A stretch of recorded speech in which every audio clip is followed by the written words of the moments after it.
আসসালামু আলাইকুম রহমতুল্লাহি ওয়াবারাকাতুহু।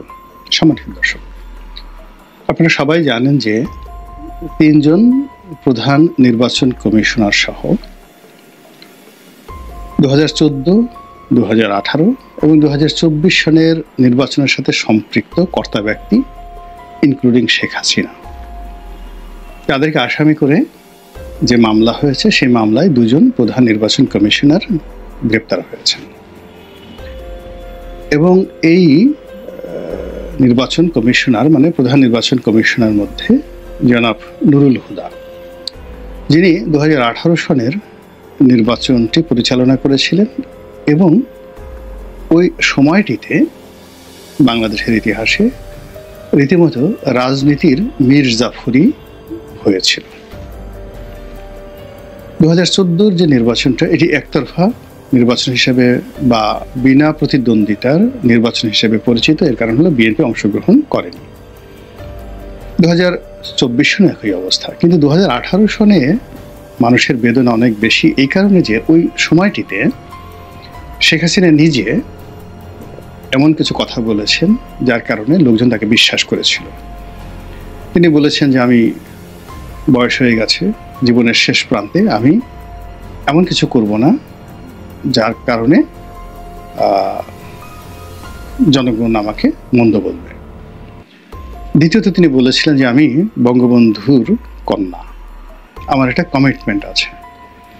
এবং তিনি তার যে সহজাত আন্তরিকতা, এই আন্তরিকতা দিয়ে বাংলাদেশের সকল রাজনৈতিক দল ডক্টর কামাল হোসেনের নেতৃত্বে যেভাবে সেই নির্বাচনে অংশগ্রহণ করেছিল, ওটা যদি মোটামুটি অর্ধেক 50%ও যাকে বলে সফল হতো, এমনকি যদি ওই নির্বাচনে বিএনপি 70 থেকে 80টা সিট বিএনপিকে দেওয়া হতো, মানে যদি নির্বাচন হতো বিএনপি তো আলটিমেটলি 150 বা 200 সিট তো অবশ্যই পেত।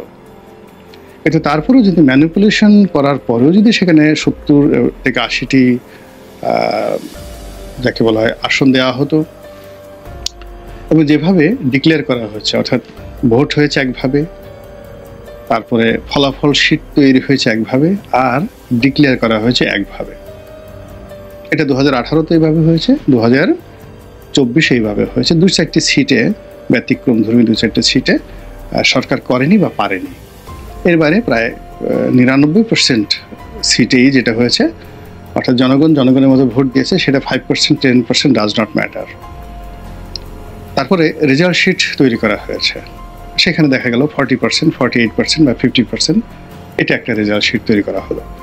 এখন রেজাল্ট শিটে দেখা গেল গেদু মিয়া এমপি হয়েছে, কিন্তু ঘোষণা করার সময় দেখা গেল গেদু মিয়াকে ঘোষণা না করে কদু মিয়াকে ঘোষণা করা হয়েছে। এরকম ঘটনা অহরহ বাংলাদেশে ঘটেছে। তো সেই ক্ষেত্রে 2018 সনে তারা যে অপকর্মগুলো করার, সেই অপকর্মগুলো তো তারা করে ফেলেছে, কিন্তু তারপরেও যদি মাত্র 2টো জায়গাতে তারা সততা দেখাতো, একটা হলো নির্বাচনের মাঠটি প্রতিদ্বন্দ্বিতামূলক, অর্থাৎ অপকর্ম তো তারা করবেই, কিন্তু মাঠে যেটা প্রদর্শিত হতো সেটা হলো সমস্ত রাজনৈতিক দল অংশগ্রহণ করেছে, তারপর সবাই ভোট কেন্দ্রে গিয়েছে, নিরাপদে নির্বিবাদে ভোট দিয়েছে এবং রাত্রি পর্যন্ত ভোট গণনা সুষ্ঠুভাবে হয়েছে। এই কাজটি ইচ্ছা করলে হুদা সাহেব করতে পারতো, শেখ হাসিনা করতে পারতো, কিন্তু তারা সেই কাজটি করেনি। বরং ওই সময়টিতে সারা বাংলাদেশের একেবারে 300টি আসনে যেভাবে বিরোধী দলীয় মানে প্রার্থীদেরকে হেনস্থা করা হয়েছে, তাদের জীবন তছনছ করে দেওয়া হয়েছে, তাদের বাড়িঘর মামলা মোকদ্দমা ভাঙচুর করে যেভাবে তাদেরকে লাঞ্ছিত অপমানিত করা হয়েছে, আমি সেই নির্বাচনের পর এসে বলেছিলাম যে কিয়ামত পর্যন্ত এর দায় আওয়ামী লীগকে ভোগ করতে হবে, প্রত্যেকটা লোককে। যে হাহাকার, মানুষ যেভাবে কেঁদেছে, অসহায় মানুষগুলো। আমার বাসায় ধরুন একজন মুরব্বী দেখা করতে আসছেন, তো বের হয়ে গেল ছাত্রলীগের পোলাপান, বাসার সামনে সে মুরব্বীকে থামিয়ে তার মোবাইলটা নিয়ে গেল, তারপর শেষে তার মানিব্যাগটা নিয়ে গেল এবং গালের উপরে আচ্ছা মতো চর থাপ্পড় দিয়ে তাকে সেখান থেকে তাড়িয়ে দেওয়া হলো। এবং সেই মুরব্বী তার ছেলেকে নিয়ে এসেছিল, নাতিকে নিয়ে আসছিল, সবার সামনে এই ঘটনা ঘটলে। এরকম একটা ঘটনা নয়, আমার নির্বাচন এলাকাতে এরকম শত শত ঘটনা প্রতিদিন ঘটেছে। যেমন দেখা গেল যে দশমিনা থেকে 20-25 জন লোক আসছে। তো গলাচিপা এবং দশমিনা এটার একেবারে সীমান্তে আমার বাড়ি, উলানিয়া বন্দরের বাড়ি। তো সেই বিরাট একটা নদী আছে, বুড়িগঙ্গার মতো একটা নদী আছে, সেই নদীর উপরে একটা ব্রিজ আছে। তো ব্রিজের এপারে গলাচিপা আর ওপারে হলো দশমিনা। তো দশমিনা থেকে এরকম ধরেন প্রতিদিনই 20 জন 30 জন করে লোকজন দলে দলে আসতেন দেখা করার জন্য। আর ওখানে একজন সাব ইন্সপেক্টরের নেতৃত্বে দশমিনা থানার 10-12 জন পুলিশ দাঁড়িয়ে থাকতেন। আর যে সমস্ত মানুষ এই আমার সাথে দেখা করে ওই ব্রিজ পাড়ি দিয়ে দশমিনাতে ঢুকতেন, অমনি ওখানে দাঁড়িয়ে থাকা ছাত্রলীগ, যুবলীগের ক্যাডাররা, আওয়ামী লীগের দলীয় লোকজন যারা আছে, তারা নির্বিচারে প্রত্যেকটা লোকের মারত, মোবাইল, টাকা পয়সা সব ছিনিয়ে নিত। আর পুলিশ দাঁড়িয়ে দাঁড়িয়ে তামসা দেখতো আর প্রোটেকশন দিত। অর্থাৎ দেখা গেল যে কখনো যদি আক্রমণকারীদের চাইতে যাদের উপর আক্রমণ করা হয়েছে তাদের সংখ্যা বেশি, সেক্ষেত্রে পুলিশ দাঁড়িয়ে থেকে এই অপকর্মটা করাতো। ফলে এর বিচার চেয়েছে আমার এলাকার লক্ষ লক্ষ মানুষ গড়াগড়ি করে মসজিদে কান্নাকাটি করে আল্লাহর কাছে প্রার্থনা করেছে। আমার যে এলাকাতে একটা মসজিদ আছে উলানিয়া বাজারে, খুব নাম করে একটা মসজিদ, সেখানে একজন ইমাম ছিলেন, মুয়াজ্জিম ছিলেন, মুয়াজ্জিন বলা হতো, শামসুল হক নাম। সবাই সেখানে তাকে কৈট্টে হুজুর বা খাটো হুজুর বলতেন, ছোটখাটো। পৃথিবীতে এরকম জিন্দা অলি, এটা গলাচিপার লোকজন জানেন, আপনারা করতে পারবেন না। মানে যদি অলি আল্লাহ থাকেন একজন মানুষ, ওইরকম একজন অলি আল্লাহ ছিলেন। একটা গ্রাম্য মসজিদের আজান দেন, সারা জীবন শুধু মসজিদের সেবা করে গেছেন। ওনার অপরাধ ছিল আমাকে ভালোবাসতেন। এর কারণ হলো আমি তাকে হজে পাঠিয়েছিলাম, ওই কৃতজ্ঞতায় তিনি আমাকে ভালোবাসতেন। তো তিনি খুব ভয় পেতেন, বাসার ভিতরে ঢুকতে পারতেন না। তিনি ওই রাস্তায় দাঁড়িয়ে দাঁড়িয়ে আমার বাড়ির দিকে তাকিয়ে থাকতেন আর কাঁদতেন, অঝরে কাঁদতেন। তো যেদিন আমার উপর আক্রমণ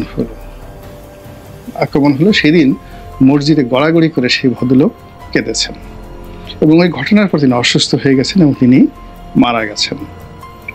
এখন এই যে শামসুল হক সাহেবের অসংখ্য ঘটনা, যেগুলো বললে আবেগপ্রবণ হয়ে যায়, এ দায় আওয়ামী লীগকে মেটাতে হচ্ছে, এ দায় এই সিইসিকে, নুরুল হুদাকে মেটাতে হচ্ছে। যাই হোক, যখন এই যে পট পরিবর্তন হলো, আমার কাছে মনে হলো যে সরকার কিন্তু প্রথমে এই 3 জন নির্বাচন কমিশনের বিরুদ্ধে বা ইলেকশন কমিশনের বিরুদ্ধে মামলা করতে চায়নি, কিন্তু আমার কাছে মনে হয়েছে যে এই মামলা হবে, বিভিন্ন কারণে হবে। প্রথমত, এটা একটা প্রকৃতির বিচার, এই মামলা হবে।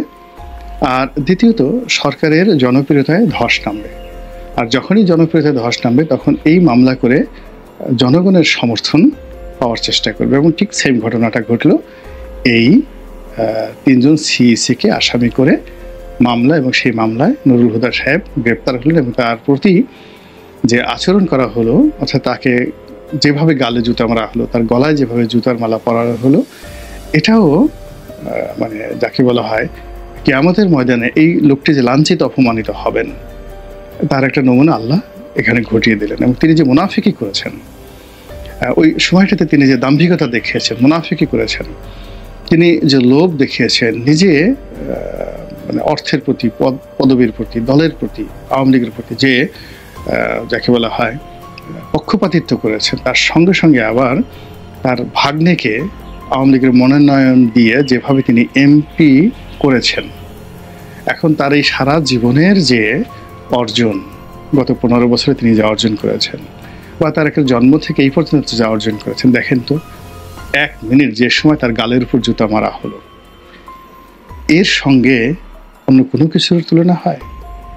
আল্লাহ কখনই সম্মানিত মানুষকে অসম্মানিত করেন না, কখনো করেন না এবং করতে দেন না।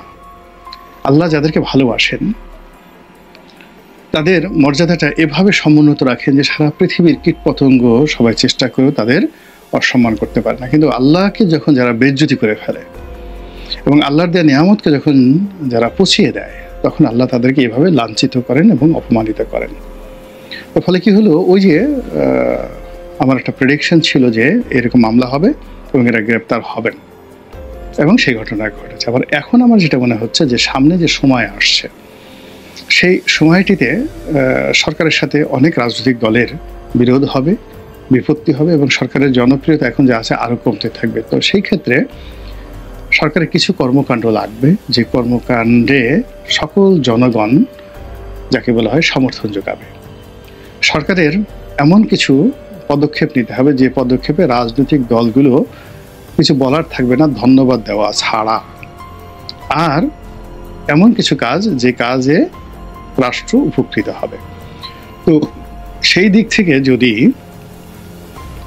সরকার 2014 সালের নির্বাচন, 2018 নির্বাচন এবং 2024 নির্বাচন বাতিল করে দেয়, এটা 1-2 বিষয় বাতিল করে দেয়, সারা বাংলাদেশে হই হই রই রই পড়ে যাবে। 2 নম্বর হলো যে যারা ওই সময়তে সংসদ সদস্য হয়েছেন, তারা যারা প্লট পেয়েছেন, গাড়ি পেয়েছেন, এই প্লট এবং গাড়ি, প্লট তো সরকার ইচ্ছা করলে যে কোনো সময় বরাদ্দ বাতিল করে দিয়ে তার বাজেয়াপ্ত করে নিতে পারবে, এবং তাদের যে গাড়িগুলো, সেই গাড়িগুলো তারা জব্দ করতে পারবে। এবং একই সঙ্গে তারা যে কাজটি করতে পারবে সেটা হলো এই 3টি সংসদে যারা মহিলা সংসদ সদস্য সহ মানে এমপি ছিলেন, এই এমপিরা যে বেতন নিয়েছেন, ভাতা নিয়েছেন, বোনাস নিয়েছেন, সব কিছু নির্দেশ দেওয়া হবে যে রাষ্ট্রীয় কোষাগারে এতদিনের মধ্যে জমা দেন। যদি জমা দেওয়া না হয় তাহলে এই অর্থ জরিমানা সহ তাদের সহায় সম্পত্তি থেকে প্রয়োগ করা হবে। বিশ্বাস করেন, মানে সারা বাংলাদেশে আনন্দ মিছিল শুরু হয়ে যাবে।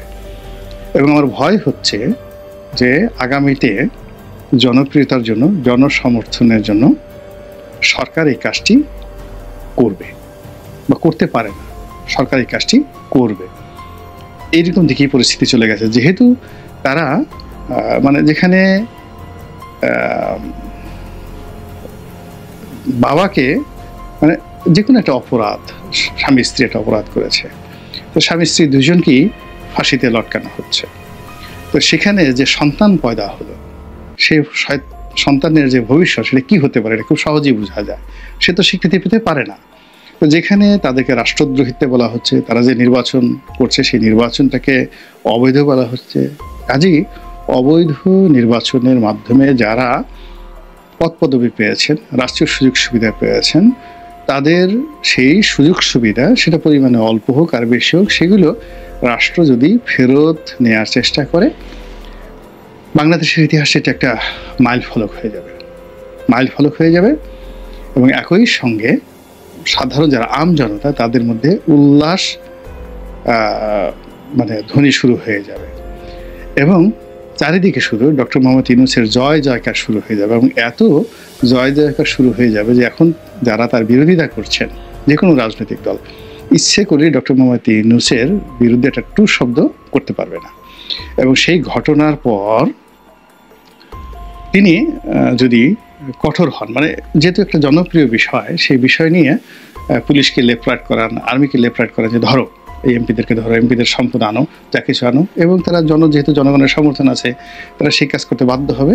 এবং সেই কাজ করতে করতে তাদের মধ্যে কমান্ড ফলো করার যে একটা যাকে বলা হয় প্রবৃত্তি চলে আসবে, সেই প্রবৃত্তিকে কাজে লাগিয়ে ডক্টর মোহাম্মদ ইউনূস যদি বলে ক্যাচ দ্য ব্যাডম্যান, ওই খারাপ মানুষটিকে ধরে ফেলো, সঙ্গে সঙ্গে দেখবেন যে পুরো অ্যাডমিনিস্ট্রেশন তার অনুগত হয়ে গেছে। আল্লাহ ভালো জানেন ভবিষ্যৎ সম্পর্কে। পরিবেশ এবং পরিস্থিতি দেখে মনে যা আসে, মাথায় যা আসে আপনাদের কাছে অকপটে বলে ফেলি। যাদের ভালো লাগে দোয়া করবেন, যাদের মন্দ লাগে বা মনে হয় যে কথাগুলো বলা ঠিক নয়, তারা আমার জন্য দোয়া করবেন যেন আমি আপনাদের বিরক্তির কারণ না হই। আসসালামু আলাইকুম রহমতুল্লাহি ওয়া বারাকাতুহু।